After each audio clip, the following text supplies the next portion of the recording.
49 documented deaths, 332 sailors lost in a single wartime collision. All of it aboard a 1,000-foot Art Deco palace that California turned into a floating, megaliner mansion you can sleep in tonight. The Queen Mary carries one of the most detailed death records of any structure in America, and almost every entry lines up with a space where guests report something no historian or engineer has fully explained. In 1936, crowds lined the River Clyde as the RMS Queen Mary slipped into the water for the first time. At more than 1,000 feet from bow to stern and weighing in at 81,000 gross tons, she dwarfed every vessel that had come before. Newspapers called her a floating palace, and Cunard's own press kits boasted of a ship that would redefine transatlantic travel. The Queen Mary's Art Deco interiors shimmered with polished teak, Italian marble, and crystal chandeliers. The Grand Salon stretched across 3 decks, its gilded ceiling soaring above cocktail parties and ballroom dances. The first-class dining room, paneled in French walnut, could seat over 800 guests beneath a canopy of etched glass. A walk along the first-class promenade revealed floor-to-ceiling windows framing the Atlantic, while state suites offered hand-stitched upholstery and private marble baths. Even the staircases, sweeping and geometric and lined with Swiss crystal, became icons of modern luxury. In her first summer, the Queen Mary carried the Duke and Duchess of York, Clark Gable, and Greta Garbo, all drawn by the promise of speed and splendor. Memoirs from crew and passengers describe a ship that never slept. Orchestras played in the ballroom, waiters glided between candle-lit tables, and the hum of engines thrummed beneath it all. Yet behind the glamour, the ship's scale hinted at something more. Corridors stretched on for hundreds of feet, and even in daylight the lower decks felt hushed and endless. The Queen Mary's grandeur was undeniable, but so was the sense of isolation that came with it, a fact that would linger long after the music faded. War swept over the Atlantic, and with it, the Queen Mary vanished beneath a coat of camouflage gray. Admiralty orders in March 1940 stripped away the ship's marble and crystal, replacing luxury with bunk beds and steel bulkheads. The transformation was total. Where once there were cocktail parties, now there were rows of canvas hammocks and the constant shuffle of boots. Under blackout conditions, she could carry up to 15,000 troops at a time, packed into every available space. Secrecy was absolute. Crew and soldiers alike spoke of the ship as the Gray Ghost, a name earned by her speed and her ability to slip through U-boat-infested waters, always just out of sight. But the dangers of war were not limited to enemy submarines. On October 2, 1942, while steaming at nearly 28 knots off the coast of Ireland, the Queen Mary collided with her escort, HMS Curacoa. The collision cut the cruiser in two, and it sank within minutes. Of Curacoa's crew, 332 sailors were lost to the cold Atlantic.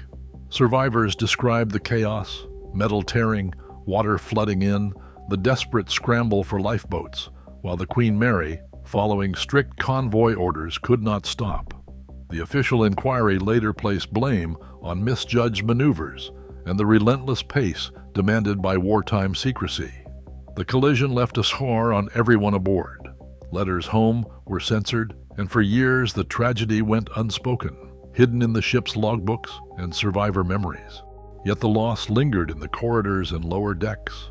As the war dragged on, stories began to circulate among the crew, strange sounds at night, unexplained chills and whispers echoing from empty compartments. The trauma of that night and the weight of so many lives lost became part of the Queen Mary's enduring legend, blurring the line between history and haunting. In 1967, the Queen Mary was sold to the city of Long Beach, her transatlantic days officially over. The handover contract, signed that December, called for a sweeping conversion. The once glittering liner would become a floating hotel, museum, and tourist destination. Construction crews arrived with blueprints and demolition orders. Public rooms like the Grand Salon and first-class promenade were preserved, their original marble and Art Deco fixtures carefully cataloged before any changes. Other spaces were gutted, divided, or sealed off, their contents boxed and tagged in meticulous detail. From the start, every step of the conversion was documented. The Long Beach Municipal Archives hold thousands of pages, conversion contracts, engineering diagrams, and a preserved rooms list marked by catalog numbers. Ballroom C101, Promenade Deck C202, Stateroom B340, C340. The archivist's voice, captured in 1988 oral history, describes the process. We kept everything we could, fittings, logs, even the original builder's plates. Nothing was thrown away without a record. Alongside the archivist's files, an engineer's taped interview recounts the technical challenge of rewiring the ship for California's power grid. We logged every panel, every circuit. If something failed, we needed to know exactly when it was installed and by whom. This commitment to documentation created an extraordinary paper trail. Guest incident logs, maintenance records, and daily safety checklists were added as the hotel opened its doors. With each entry, the Queen Mary's history became layered, first as a liner, then as a troop ship, and now as a permanent fixture on the Long Beach waterfront. The archive structure would soon provide an unbroken path to the ship's most unsettling records, the official death ledger and the case files that fuel her haunted reputation. Stateroom B340 anchors the Queen Mary's haunted reputation. The guest log from October 12, 1959, details Ms. L. Anderson's complaint, icy drafts, and a voice whispering the word "leave" in the dark. In March 1972, another entry notes objects shifting and unexplained water dripping from the ceiling. Maintenance records document repeated electrical issues and a 1983 work order to reseal the ceiling after water intrusion. No source was ever found. Housekeepers' statements describe beds stripped of covers and lights flickering without cause, each entry adding to a pattern of disturbance and unresolved repairs. In the engine room, door 13 is marked by tragedy. On July 29, 1963, Seaman First Class Carlos Mendez was electrocuted while closing the watertight door. The crew safety report cites contact with an energized control panel, prompting a shutdown for investigation. Engineers later explained the risks of stray electrical currents in the ship's dense metal corridors. Maintenance logs note the sound of metal slamming, footsteps echoing, and cold drafts, phenomena debated between lingering spirits and the acoustics of steel machinery. The first-class pool, drained since the 1980s, remains a source of mystery. In May 1974, a leak dropped the water level 3 inches overnight. In September 1981, water surged into the dry basin while pumps were off. Facilities logs and inspection reports confirm abnormal hydraulic pressure and unexplained fluctuations. Corridors near the pool and engine room are known for water appearing and vanishing without explanation. Guest and crew logs from 1979 and 1984 describe puddles that defy logic. Engineers point to condensation and aging pipes, but the sense of dampness lingers, mapped by both record and rumor. Night after night, the Queen Mary's decks fill with visitors drawn by the promise of an encounter with the unknown.